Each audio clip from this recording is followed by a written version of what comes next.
So it's an interesting phenomenon, which is that in universities today, in higher education, you have really a fertile ground for anti-Zionism. And it's interesting because if you would ask university officials or professors, are you an anti-Semite? They would say, of course not, because it's so unpopular. But conversely, what's happening is that they're giving fertile ground for anti-Zionism to grow. Why?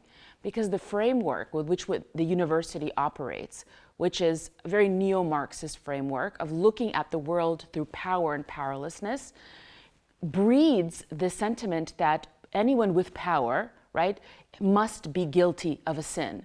And Zionism, Jews, what is Zionism? Zionism is the return of Jewish people to their homeland.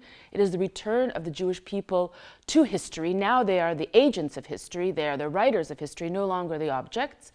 And so they are guilty for having sovereignty, for having political borders, for having power, right? So in that framework, you can see very easily why anti-Zionism would flourish. And it's, added to that is the DEI, divestment, equity, inclusion mandates, like trainings on anti-racism and anti-bigotry trainings, which, by the way, the Heritage Foundation has found in their study that DEI officers are X times amount more highly to hold anti-Jewish views than others. And these are the people who are supposed to promote diversity, equity, good things.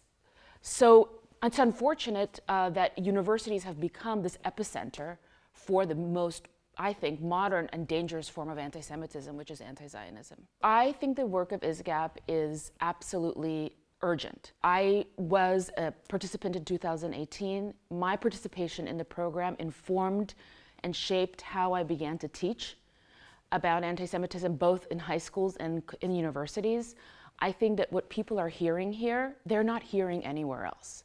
Right? The things that they're being exposed to here, understanding of what is Zionism, what is anti-Zionism, where does the word anti-Semitism come from, what is a framework that produces anti-Semitism, these questions are being had here. And I have to tell you, I've been in university and academia for many years. They're not being had there.